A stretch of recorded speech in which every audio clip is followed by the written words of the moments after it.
What's up, Josh? So, How you I'm doing? still, man. I'm still out here, man. Not too much. How's everything? Oh, man. Yeah, good, man. Just taking care of some stuff. Yeah, Um, cool. New York is crazy, man. Yeah, exactly.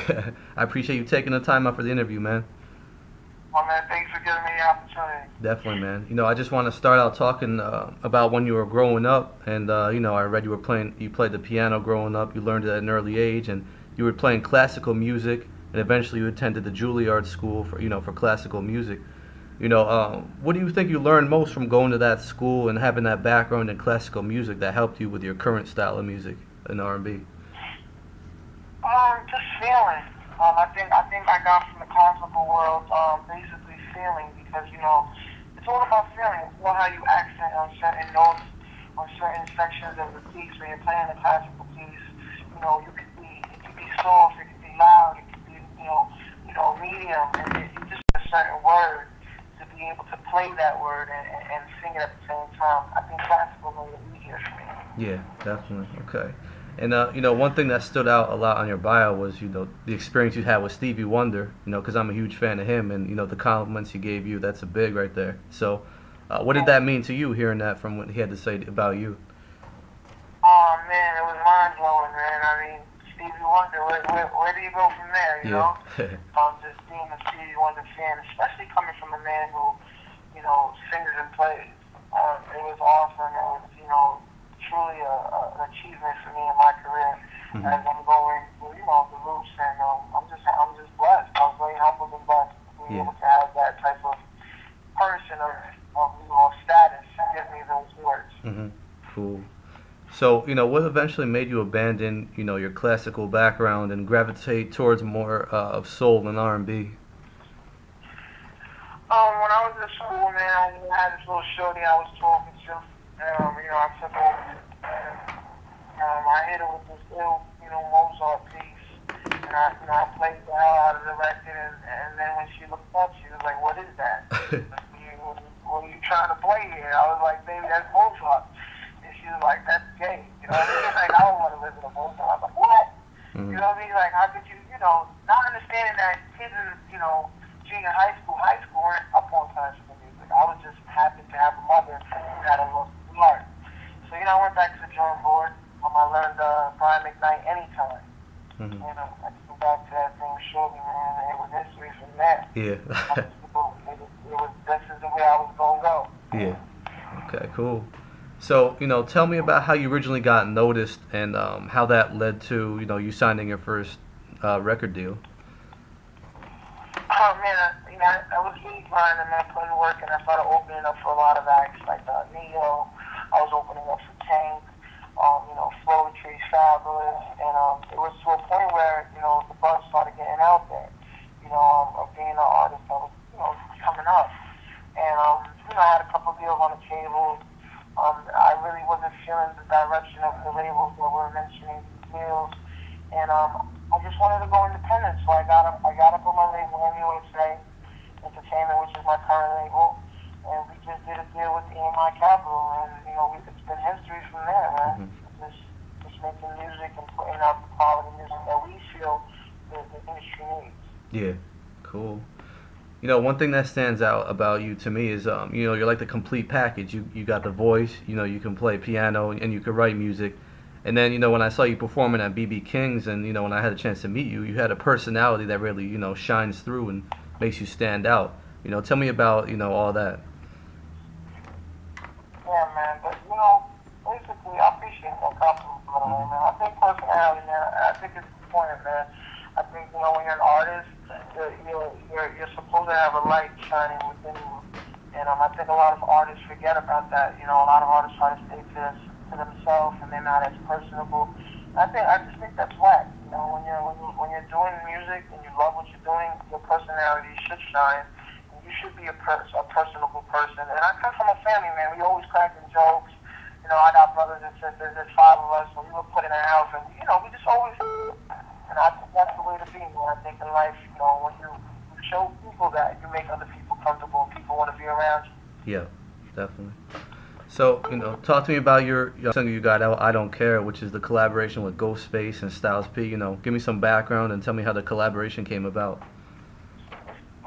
Yeah, I had cut this record a while back, and Static and shit, and we was in the studio vibing, and I loved the record. I literally wrote the record, and just like in 20, 30 minutes, it just came to me, Hmm. and I was feeling it, and then my A&R heard it, was like, damn man, Ghostface would kill this record. I was like, it does sound, Ghostface on the R&B records, he's always going in, Yeah. so. I was like, yeah, can you get to him? He's like, absolutely. So we sent it over to Ghost, and Ghost was like, I love this record. I Hmm. just want to be a part of it. So he jumped and did his verse, and then actually Styles P was in the studio as well, and Styles heard it and was like, yeah, I would love to be a part of it. Oh, So cool. it was just dope, man. Everybody really wanted to be a part of it. It wasn't like I had to force them to jump on the record. Yeah, that's cool. And how's the reception been, since it's released from your fans? Oh, it's been great, man. It's doing real well on radio. It's doing what it needs to do. We're spreading the record across the country nicely. We're actually going for ads at the end of the month. So, we're going for full rotation, and we're going for it. Yeah. Capital's definitely doing what they need to do. Our label, Everyone Entertainment, we're putting in the work. Hmm. And we're definitely doing things to make it happen. Cool. So, you've had, a lot of collaborations with hip hop artists over the past, couple years or so. How did you, develop these type of relationships and, like to collaborate with all these artists? Well, basically with Jadakiss, man, my boy King Touch, he DJs for Jada. So Jada held me down on the first record on Let's Ride. He was definitely, a supporter, and he's like a big brother to me now. As the years went by, just, I'm always around him, we're always cracking jokes together. We developed a real tight relationship. With Busta Rhymes and Red Cafe on the remix, DJ Envy, definitely was, he's a part of the team, he's a part of the label, Hmm. USA, and he definitely utilized those relationships to get them on the record. And Busta Rhymes has been great friends. I actually have a song with Busta Rhymes all this week alone, and we just want, it's like family now, with all the guys I've done records with. Yeah, cool. Yeah, the track I had mentioned to you when I first met you was the song "Give Me Yours" you did with AZ, the 2010 version. How did that collaboration come together? Oh man, it was a dope thing, man. Static Selector was in the studio with AZ. He was playing some of my stuff, and AZ was like, yo, can you get him down here? And basically, Static called me and was like, yo, man, AZ wants you to jump on this record. I was like, all right, man, I got you. Hmm. When I came to the studio, AZ was there, and we cut the record. Yeah. I was happy, man. That was a classic. That's a classic record. And, I was just happy and honored that, he wanted me to be a part of it. Yeah, that's what I was actually gonna ask you. Were you familiar with his original "Do or Die" album and the original track? Oh, yeah, man, with Nas, man. How could it not be, man? Yeah. That's a classic. My older brother, man, was like, damn, man, you redid the classic. Yeah. Yep. That was good stuff. Of course. Hmm. That was a dope. And it's crazy because that album was released on EMI. Hmm. MUSA, EMI artist. So it was like, it all made sense, man. Yeah. It all made sense. Cool. Good stuff.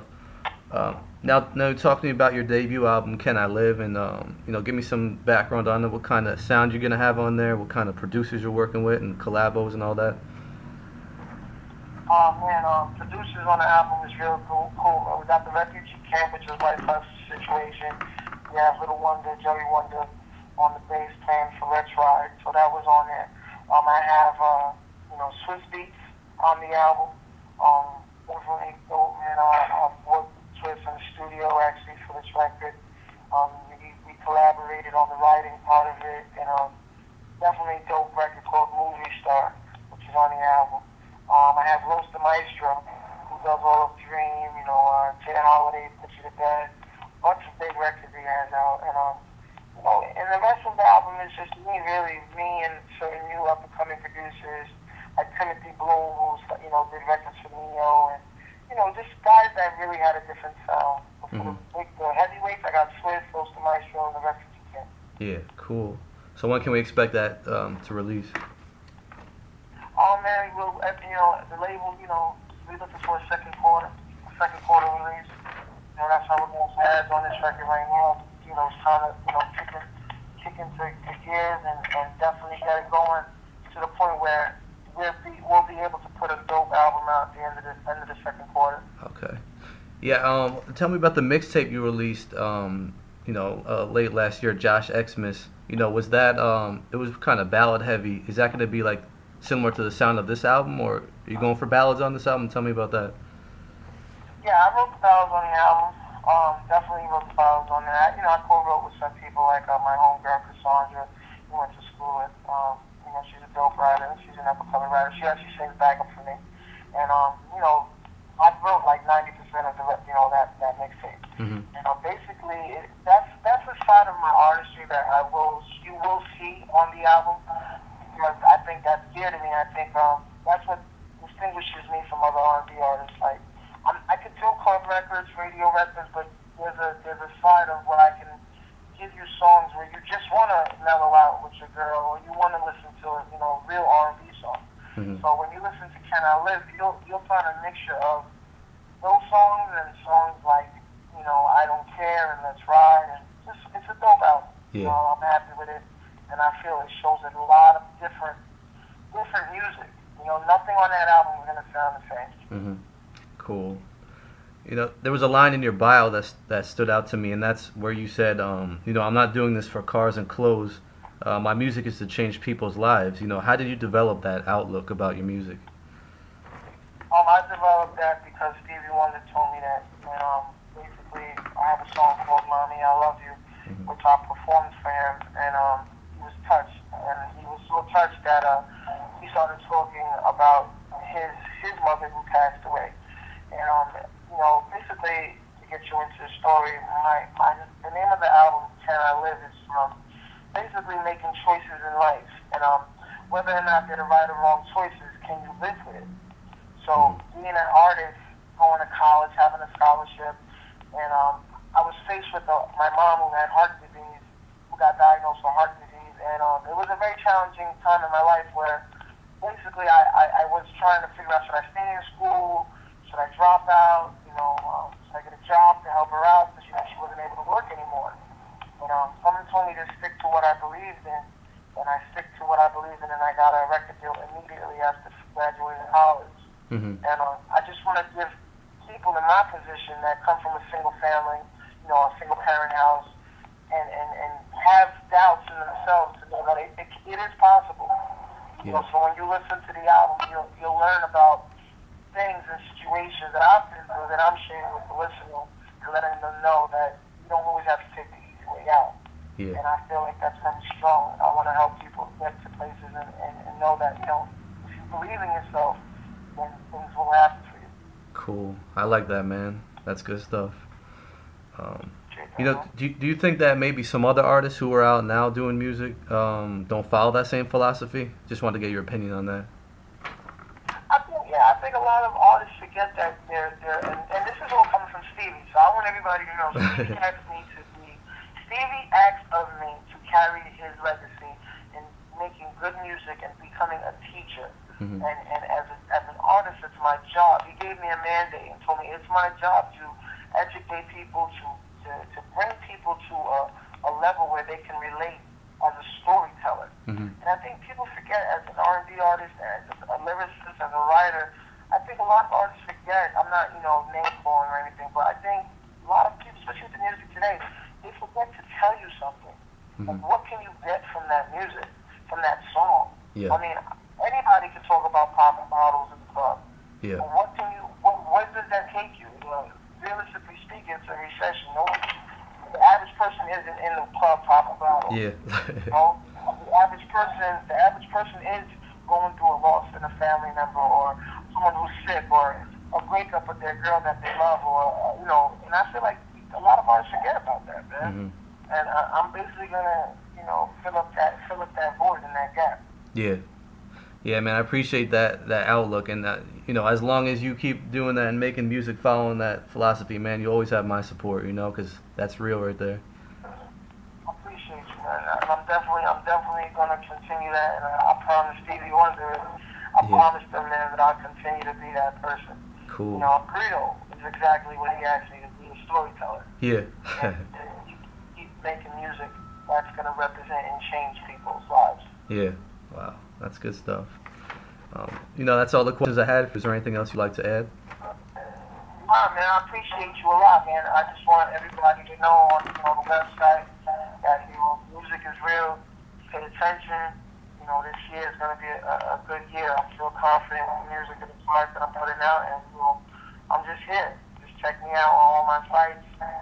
Xantus.com, Twitter.com, Xantus, the Facebook, the MySpace, and yeah, you can talk to me. I'm on there every day chatting with my fans. Cause if it wasn't for the fans, then I wouldn't be in this business. Good stuff, man. I mean, Josh, thanks so much. I'm wishing you the best of luck and looking forward to hearing that new album. Thank you, man. I appreciate you very much, man.